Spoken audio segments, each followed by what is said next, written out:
Hey guys, welcome back to Code Dhaba. You are watching Bootstrap chapter 1। ये chapter 1 भी है और ये चैप्टर लास्ट भी है, क्योंकि बूटस्ट्रैप में ज़्यादा कुछ नहीं होता। बूटस्ट्रैप सिंपल है। अगर मैं चाहता हूँ कि मेरे को कुछ चीज़ HTML पे बनानी है तो मैं अब उसे लिखने लग जाऊँगा तो कितना टाइम लग जाएगा। तो बूटस्ट्रैप पे वो सारी चीज़ें पहले से ही बनी बनाई होती हैं, सो इसलिए हम बूटस्ट्रैप यूज़ करते हैं।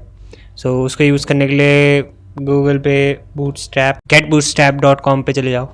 एक ही बात है, हमें उस पर ही जाना था। इसमें सब कुछ मिल जाएगा कि हमें जो भी चाहिए होता है, जैसे नेविगेशन बार्स, बहुत सारी चीज़ें, और वो भी स्टाइल्स के साथ। ओके, ये इसलिए हम यूज़ करते हैं। स्टार्ट करते हैं। बूटस्ट्रैप यूज़ करने के लिए पहले गेटिंग स्टार्टेड पे जाना है। फिर ये जितना भी टेक्स्ट लिखा है ये बूटस्ट्रैप CDN के अंदर, इसे कॉपी करना है। ओके, अब हम करते हैं हेड सेक्शन के अंदर हमें इसे पेस्ट कर देना है, क्योंकि ये एक तरीके का स्टाइल है। हेड भी क्लोज कर दो। मतलब बॉडी सेक्शन है, अब इसके अंदर हम लिखना शुरू करेंगे। इसे पहले ही क्लोज कर देते हैं, जिस ड्रामा ना हो बाद में कोई। ओके, अब मैंने बूटस्ट्रैप की ये जो चीज़ थी ये अपने नोटपैड पे डाल दी है। इसका एक सिंपल सा मतलब है कि मैं अभी बूटस्ट्रैप यूज़ करने वाला हूँ।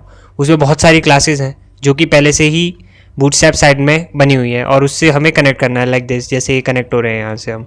ओके, अब मैं जो भी यहाँ से निकालूंगा, लाइक पहले CSS, जावास्क्रिप्ट, बहुत सारी चीज़ें हैं इस पर। तो हम कंपोनेंट्स पे जाएंगे सबसे बेसिक, और यहाँ पे इतने सारे सिम्बल्स हैं। इनमें से कोई भी किसी पे भी क्लिक करोगे तो वो कॉपी हो जाएगा उसकी कोड, और वो जाके अपने बॉडी में पेस्ट कर देना बस।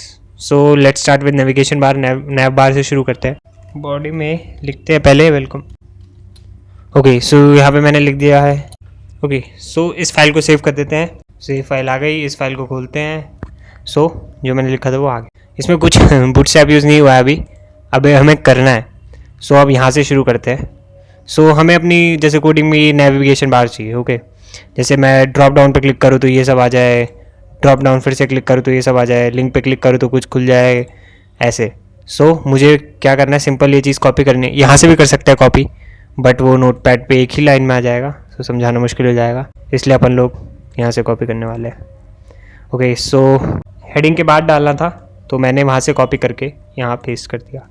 एक बहुत बड़ी सी फाइल आ गई। अब अगर मैं इस फाइल को सेव करता हूँ और अपना पेज फिर से देखता हूँ तो ये चीज़ आ गई यहाँ पे। अब मैंने 1 सेकंड के अंदर अपना ये नेविगेशन बार बना लिया। बूटस्ट्रैप इसलिए बहुत काम का है। अगर अब मैं इसे अपनी साइट के अकॉर्डिंग बनाना चाहता हूँ, लाइक कि मैं यहाँ से इसमें अब एडिट करते हैं इसे। एडिट करना तो बहुत ईजी है। लाइक जहाँ पे ब्रांड लिखा था पीछे, उसकी जगह मैं कोड ढाबा लिख देता हूँ। जहाँ पे लिंक लिखा था, लिंक कौन से नंबर पे लिखा था, सेकंड थर्ड पे लिंक ही लिखा है। इधर लिख देते हैं होम, और फिर सेकंड जगह पे जहाँ पे लिंक लिखा है वहाँ पे लिख देते हैं। ओके, ये ड्रॉप डाउन लिखा था, यहाँ पे लिखते हैं मोर। हर चीज़, कोई भी चीज़ हम एडिट कर सकते हैं, रिटर्न पार्ट वाली खासकर।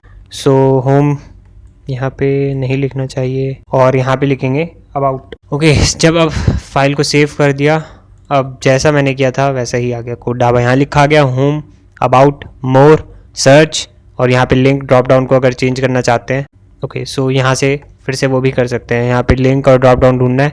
मैंने ये 1 मिनट के अंदर पूरा बूटस्ट्रैप, मतलब पूरी अपना नैव बार यूज़ कर लिया। और ये इसलिए हम यूज़ करेंगे, बूटस्ट्रैप ही यूज़ करते हैं, या फिर टेम्पलेट एडिट्स कर देते हैं हम। टेम्पलेट ज़्यादा ईजी हो जाती है, पहले से सारी चीज़ें बनी बनाई होती है, लेकिन बूटस्ट्रैप में हम हर चीज़ को बनाते हैं, जो कि बहुत अच्छी चीज़ है। हमें करनी चाहिए, बूटस्ट्रैप में अपने आप सब कुछ बनाना चाहिए। लाइक यहाँ पे लिख देते हैं हम। मैंने यहाँ पे रिफ्रेश किया, यहाँ पे हेल्प हो गया। ओके, जैसा मैं चाहता था वैसा मैंने बना लिया। अब अगर मैं होम पे क्लिक करता हूँ कुछ नहीं आ रहा, अबाउट पे क्लिक करता हूँ कुछ नहीं आ रहा, क्योंकि यहाँ पे जो है हाइपरटेक्स्ट रेफरेंस वो है हैश, यानी कि कोई भी चीज़ फिक्स नहीं है। इसलिए अभी कुछ नहीं आएगा। ऐसे ही हम बूटस्ट्रैप में कुछ भी यूज़ कर सकते हैं। लाइक कोई और अच्छी चीज़ देखते हैं। बहुत सारी चीज़ें, लाइक इन्वर्टेड नैव बार। ये अभी वाइट कलर का मेरा नैव बार आ रहा है। अगर मैं इसे ब्लैक कलर का लाना चाहता हूँ तो मेरे को बस डिफ़ॉल्ट की जगह इन्वर्स लिखना है। अगर मैं सेव करूँगा इसे यहाँ पर, तो ये ब्लैक, जो कि यहाँ से दिख गया था, इन्वर्स। ओके, पेजिनेशन के लिए, डिफ़ॉल्ट पेजिनेशन के लिए ये चीज़ कॉपी करनी है, अपने पेस्ट कर देनी है फिर बॉडी में ही। और फिर ये सारी चीज़ें जितनी भी है, जो भी आपको करना है वो यहाँ से कर सकते हैं। लाइक ये जैसे कितना दिखने में कितनी सही चीज़ लग रही है। अपन लोग इसे भी यूज़ करते हैं। पेस्ट कर दिया, सेव कर दिया, ये चीज़ यहाँ पे आ गई। ऐसे ही हम अपनी साइट के बारे में जैसे लिखना चाहते हैं HTML CSS जावा MySQL PHP रूबी, तो मैं कुछ भी लिख सकता हूँ यहाँ पे। और यहाँ पे लुक्स कितने अच्छे बन गए एकदम साइट के, और मुझे बिल्कुल टाइम वेस्ट करने की ज़रूरत नहीं है इन सब चीज़ों में कि मैं हर चीज़ लिख रहा हूँ फिर हर चीज़ की स्टाइल सेट कर रहा हूँ। स्टाइल पहले से ही बूटस्ट्रैप में सेट होता है, कोई CSS फाइल की ज़रूरत नहीं पड़ती क्योंकि CSS फाइल पहले से ही बूटस्ट्रैप के पास है। सो अगर मैं इसे यूज़ करता हूँ, हालांकि अभी आना नहीं चाहिए ये कुछ भी इसमें, बट फिर भी एक बार सो सेव। सो ये चीज़ आ गई कलर्स जो कि मैंने यहाँ देखे थे, इनके अंदर कुछ लिखा हुआ है, हमारे में कुछ नहीं लिखा है क्योंकि हमने यहाँ पे 3 फुल स्टॉप डाले हुए हैं। कुछ भी लिखना है हमें यहाँ तो हम लिख सकते हैं लाइक दिस। ओके, सो जब हम रिफ़्रेश करेंगे तो ये यहाँ पे आ गई। ओके, सो और भी चीज़ें हैं जैसे प्रोग्रेस बार हमने लास्ट टाइम देखा था, ये थोड़ा बेसिक सा है, ये लेवल के साथ है तो लेवल के साथ वाले को कॉपी करते हैं, फिर अब इसे पेस्ट करेंगे, सेव करते हैं तो प्रोग्रेस बार भी आ गया मेरे पास। जावा की ज़रूरत पड़ती है इसे आगे पीछे मूव कराने में, सो अभी तो जावा पे ना ही जाए तो अच्छा है, अभी सिंपल सीख लेते हैं। फिर अगर ये चीज़ है कलर्ड तो मैं इसे भी कॉपी कर सकता हूँ, इसे भी पेस्ट कर देंगे। सो सेव। ओके, सो अगर मैं सेव करता हूँ तो ये भी आ गई। सो मैंने इतनी थोड़ी सी देर में ये इतना सब कुछ ले आया, और वो भी अगर मैं अभी सिस्टमेटिक वे में करने लग जाऊँ इसे तो मेरी साइट बहुत अच्छी लगने लगेगी और बहुत जल्दी बन जाएगी। सो ऐसे ही जैसे यहाँ पे एक स्ट्रिप्ड लाइंस हैं, यहाँ पे स्टैक्ड लाइंस हैं, बहुत सारी चीज़ें यहाँ पे एक एक करके बस पढ़नी है, देखना है हमें ज़रूरत किस चीज़ की है और उसी चीज़ को सिलेक्ट करके लिख देना है। Okay, so thanks for watching.